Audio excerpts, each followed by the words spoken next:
Namaskar.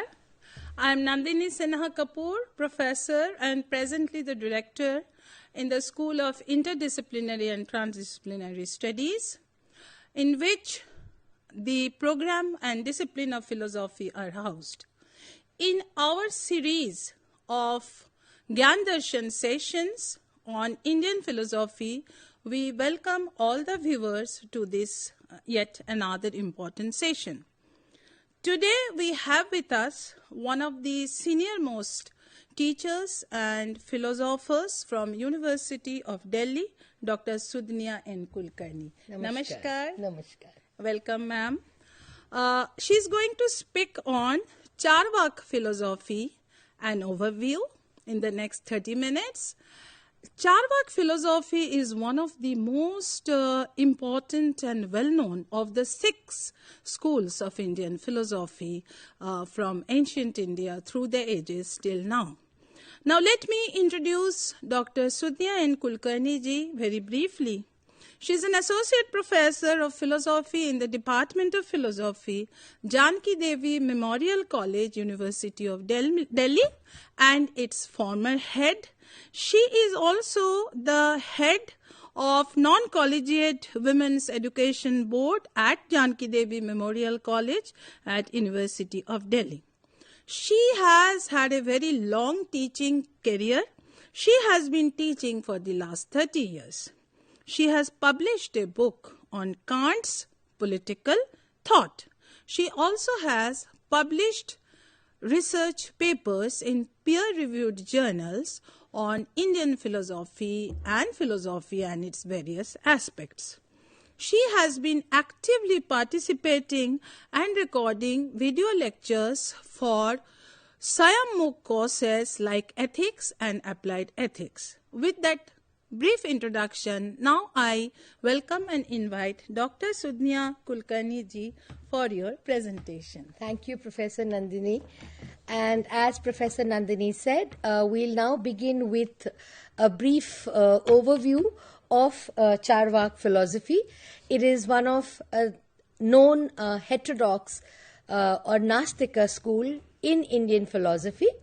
And to acquaint the students and the listeners, I'm just going to present and cover the main aspects about the origin of the school, as well as the epistemology or theory of knowledge about the school, their metaphysical views, as well as their views about ethics or how life ought to be, led by people.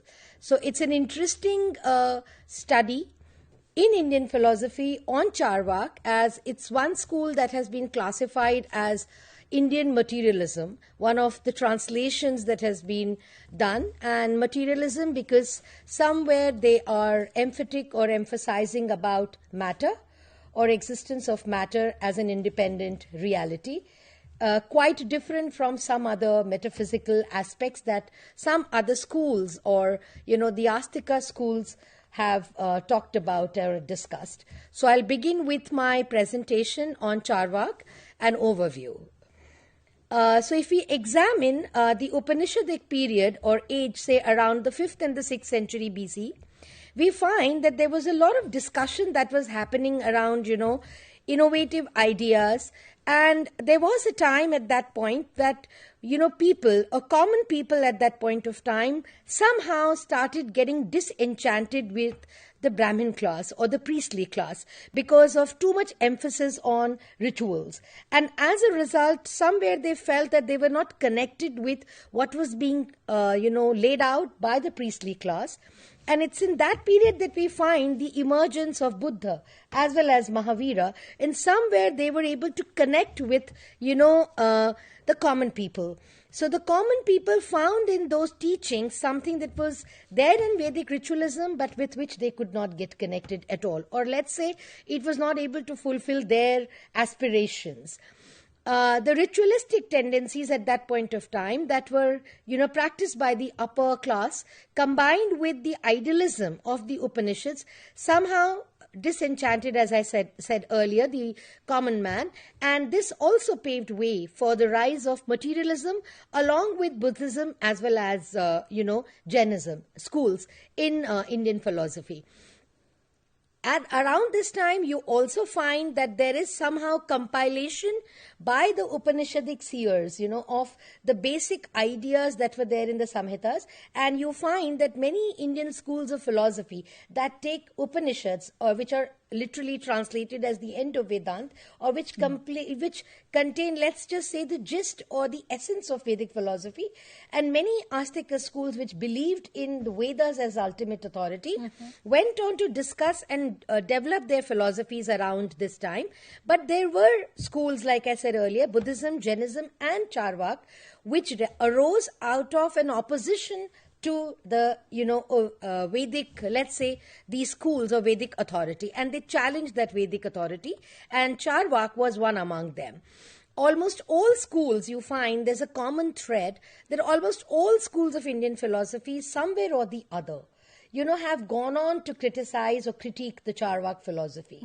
And that's one common thing that you find amongst, whether it is the heterodox schools of Buddhism or Jainism, or you find the other schools, the 6 other Astika schools, that you find that they've all gone on, whether it's Sankhya Yoga, Nyaya Vaisheshik, Purva Mimamsa, Uttar Mimamsa, you find that each one of them has gone on to critique the Charvak school.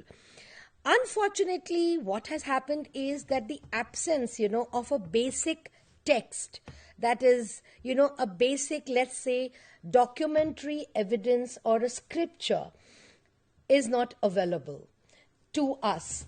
So the lack of a basic text or a scripture is somewhat challenging. Because it's challenging, so source, a primary source on Charvak, which is not available, has proved to be a task, because your research or your, let's say, information about that school is then gathered from secondary sources, or let's say critique of the school by other, scholars, whether it is the orthodox scholars or whether it is the heterodox scholars. Dr. Sudnya, may I ask a very general query? Does it mean that it was of course, the source of information is from other schools of thought through the critique of Charvaka philosophy. Was it a period of churning where collection of ideas in favor of materialism, these were being collected? Yes, so you have one, there is one Sarva Darshan Sangraha by Madhavacharya, in which he has also given a commentary about the Charvak school. Then you also have Tattva Paplav Sinha about from Jayarasi Bhatt, Jayant Rasi Bhatt, in which also he is discussed. We'll come to that later. Fine. But what you do find is that why there is no text available is a challenge in itself. Absolutely. And because you do not have a text written by, say, a scholar from the school, definitely the interpretations get colored. Right. So it's like my knowledge about that school is based on what you have interpreted about it. Right. And that's what I said, maybe a collection from century to century. Yes, and maybe because it was challenging the Vedic ritualism at that point of time, maybe there were some aspects of it which were appealing to the common people, and probably there was some kind of latent threat that one finds that there is a common critique of the school amongst all schools. All rest of the schools. Yes, right. and which of course makes it further interesting, because the basic, let's say, principles of argumentation and differentiation and logic, or what they talked about, Vitanda, is what they used. And that is something which is, which is something that other schools could also learn from or have learned from. Yes.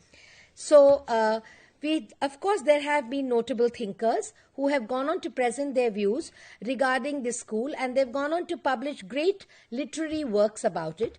These thinkers have, of course, referred to notable, texts that have gone on to discuss Charvak philosophy and its philosophy and its significance. So we find that some amongst in these schools you find are Sarva Darshan Sangraha of Madhavacharya, Nyay Manjari of Jayant Bhatt, Tattva Paplav Sinha of Jayarasi Bhatt, Shankara Bhasya of Adi Shankara, Sadarshan Samuchya of Haribhadra Suri, and Tattva Sangraha by Santarakshita, among many. There, one finds that in the works of thinkers from the 8th century CE to almost 14th century, there has been a critical evaluation of Charvak philosophy. And as I mentioned earlier, it's difficult to put an exact time period regarding this school and the origin of this school, but one does find that in the 7th and the 8th century CE, one finds a lot of discussion about Charvak philosophy. And like I stated earlier, the Indian philosophy took a very distinct shape following the Upanishadic age. So you have, broad categorization of schools into orthodox and heterodox. So when you're talking about Astik and Nastik, it's not with reference to belief in God. It's more got to do with whether they're accepting Vedic authority or not. So you have the Astika schools, Nyay Vaisheshik, Sankhya Yoga, Purva Mimamsa and Uttar Mimamsa, accepting Vedas as the ultimate source of knowledge. Whereas the heterodox schools or the Gnostic schools, Buddhism, Jainism and Charvak, denying the ultimate source of knowledge as being the Vedas. May I ask, having come from ancient Indian history background, Ajivikas were contemporaries of the Buddhism and Jainism movements. So you do find criticism of Charvak philosophy even in Buddhist literature. Right. You do find that too, because the Buddhists also did not believe in the concept of a soul as something that is separate from the body and that's surviving. Right. For them, it was more like, a continuous series. But in the existence of a soul as a separate entity is something which even Gautam Buddha had remained silent about. Right. So, and the Charvaks have outright rejected it. In the sense of, let's just say, in the Western philosophy, when you talk about mind-body dualism, so in that sense of the soul existing in its own right as a separate entity from the body is something that the Charvaks have gone on to deny completely. Right. So Charvak is essentially be all end all the body, the material. Yeah. So the soul or the consciousness is part and parcel of the body. It's not something that's different or separate from it. So when you look at the basic tenets of this philosophy, you find that, like I said, they talk about body, senses and objects as the result of different combinations of 4 elements. Earth, water, fire and air. They've not gone on to accept ether or space because that, they say, is something that's not visible. Visible in the sense in which, let's say, earth, water, fire and air are. So they've gone on to reject ether as the 5th element. And then consciousness too, they believe, arises from a combination of these 4 elements. For them, enjoyment was the only end of human life and death alone for them was liberation. So they've rejected the concept of moksha or liberation as it has been held in other schools. Now, when you look at the origin of the school, the origins of Charvak, as stated earlier, are, somehow shrouded in mystery. But it is often assumed that Charvak probably was one of the first exponents of this philosophical school. There is sometimes reference to Brihaspati, who's also referred to as one of the founders of the school. One finds references to Brihaspati in the Sarvadarshan Sangraha of Madhavacharya. Charvak has also been referred to as being derived from the terminology charva, which means to eat. And that somehow signifies, let's say the materialistic bent of the school. The Sarvadarshan Sangraha has given a very brief summary of the Charvak position, and I'm just quoting a few lines. There is no heaven, no final liberation, no soul, no another world, nor do the actions of the 4 castes produce any real effect. So for them, another synonym, let's say, of Charvak is Lokayata, which basically means a commoner. And, therefore, by implication, someone who's of low and unrefined taste. You find references to Charvak even in Ramayana. You also find references to Charvak in the Mahabharata as well as in Manu Samhita. In the Ramayana, they are called as fools who think themselves to be wise and who, according to them, lead people towards ruin and doom. And in Nastik Shiromani or arch heretic is also another term that has been used to refer to the Charvak. And like I said, they've been mentioned in the Mahabharata and the Manu Samhita. In the Mahabharata, they've been ridiculed. Why? Because they hold the heterodox views. Someone who's rejecting the Vedas. And so we find that when you are using the terms Charvak, Brahaspati, Lokayata as coterminous, terminologies. So the chief source, as I said, is of course, the earlier mentioned text that we were referring to. But the Tattva Paplav Sinha of Jairasi Bhatt, which was, I think, probably published in the year 1940 by probably the Oriental school, that forms a basic text that many writers have referred to while they have gone on to talk about the Charvak philosophy. Now we'll just come to a brief overview of epistemology, or their theory of knowledge. And like I stated earlier, they believed only in 4 elements: earth, water, fire and air. And this is a natural corollary of what they believe in as the primary source or the only source of knowledge. So according to them, the only source of knowledge is pratyaksh, or perception. So that meaning whatever we get to know by our 5 sense organs. Right. And they have gone on to reject inference. Objectivity. Yeah, as well as shabda, or verbal testimony, as valid source of knowledge. So for them, pratyaksh is, or perception is, the only valid source of knowledge. Even the Nyay Manjari has stated that Charvaks have accepted only pratyaksh as the primary source of knowledge. So for them, what's the real world? Well, the real world is the world that I experience through my 5 senses. So perception or pratyaksh basically means prati. That means something which is near or far, and aksha means eyes. So whatever is represented to me by my sense organs is what I get to know of. So whatever comes in contact with my sense organs is what I come to know, and that's what is real.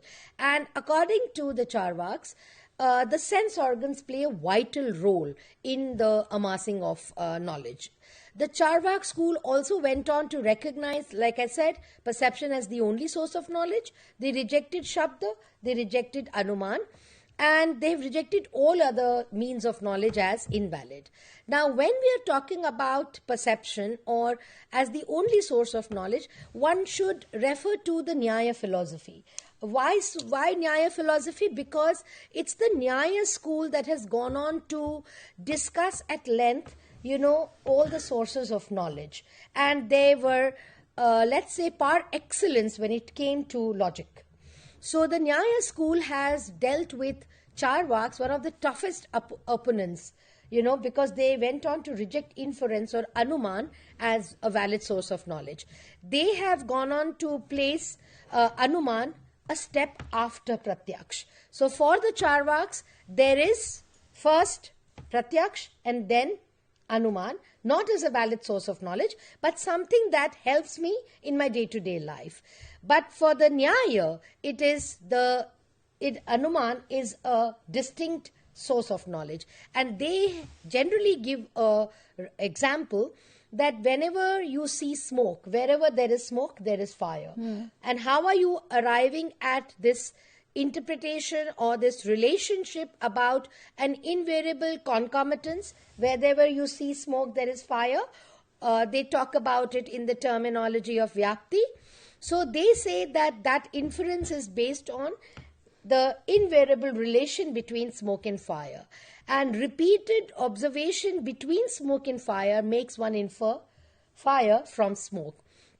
So for them, inference, the Charvaks say, well, inference or Anuman is preceded by perception. So unless one observes, smoke on one mountain, one cannot infer fire from it. So there is, for the Nyaya, there is an invariable relation between them. But the Charvaks say that, how is it that you're talking about an invariable relation? First of all, they say that you have to rely on what is called as authority or aptavakya.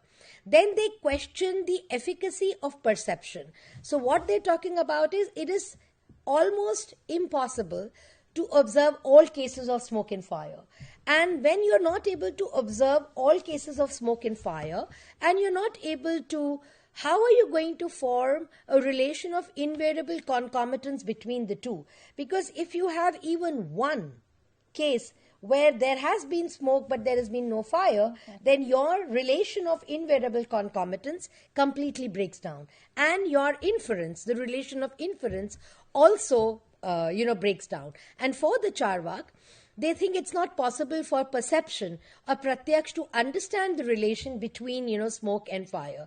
And they feel that the sense organs are not equipped to carry out a comprehensive observation of this relation.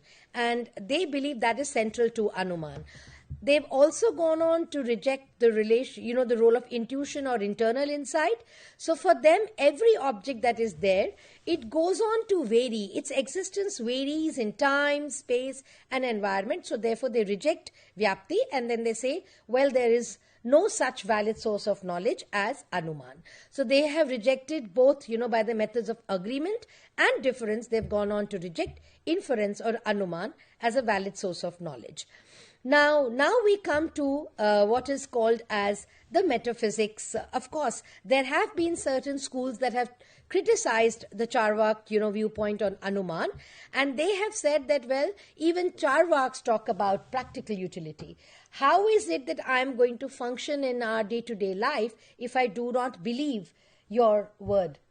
So there is some kind of an inference or trust that I'm relying on, and I'm accepting your word for it, and that of course happens because of Aptavakya. There is a general reliance on it. So that's the reason they talk about that. Yes, it serves a purpose of general utility, but it definitely is not a valid source of knowledge. And now we come to metaphysics of Charvak. Like I stated earlier, they believed in 4 elements: earth, water, fire, air, and they rejected the 5th element because it's not perceived. Since they recognize only perception as the valid source of knowledge, they've rejected consciousness or self or Atman as being independent, spiritual principle and distinct from physical body. Certain schools of Indian philosophy have, of course, talked about self or Atman, and especially the Astika schools have talked about it, and how they've said that it's it's different from the physical body and it is imperishable. So they have talked about how the jiva or the individual self is associated with a particular body, and because of this, we go on to take birth, rebirth, and we get embroiled, in the cycle of sansar. But this concept of soul, independent of physical body, finds absolutely no place in Charvak philosophy. For them, death alone signifies the total end of a human life. And then they say that, well, the body is composed of the 4 elements, earth, water, fire, and air, and there are no 2 separate entities, the self and the body. So if I'm making a statement, I'm thin, or I'm fat, or I'm fair, or I'm, whatever, the term I here is only referring to self-awareness or the ego. It only refers to the material body. So where does the self or the consciousness reside? Well, it is only in the material body. There is no other spiritual substance that remains active once the body dies. So that is something that they're completely rejecting. So it's more biologically.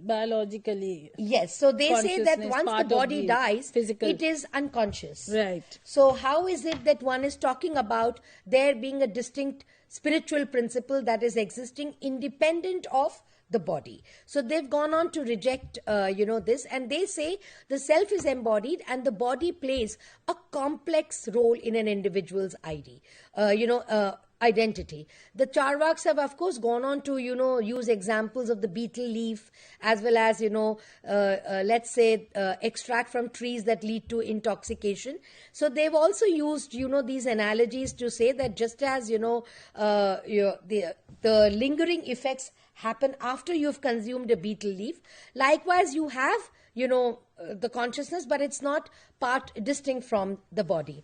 Of course, Jayant Bhatt in his Nyaya Manjari has gone on to criticize the Charvak view about consciousness, and they say that if as Charvak said, consciousness is present in every component or, matter or organ of the human body, then you're going to have infinite number of consciousnesses.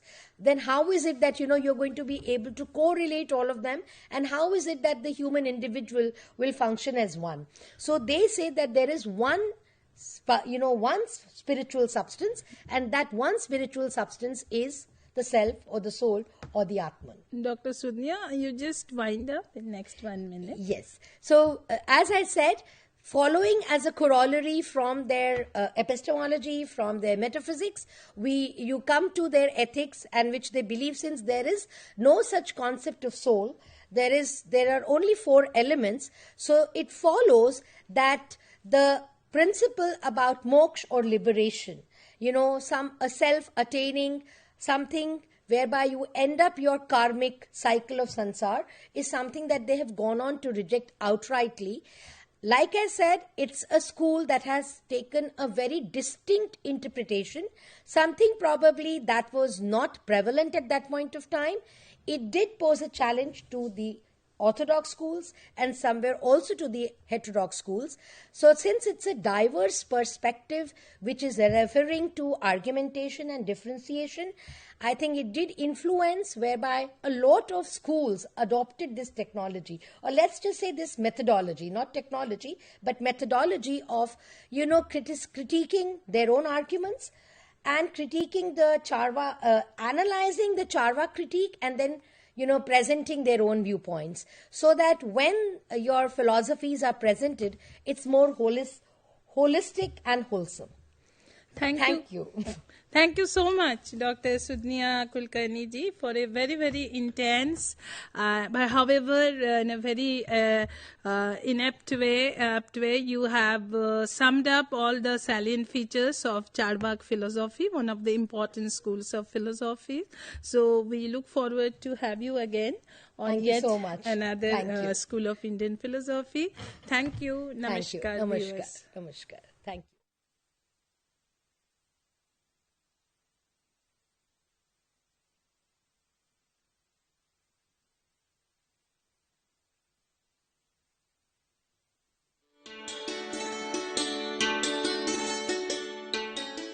Indira Gandhi National Open University, accredited with A++ grade by NAC,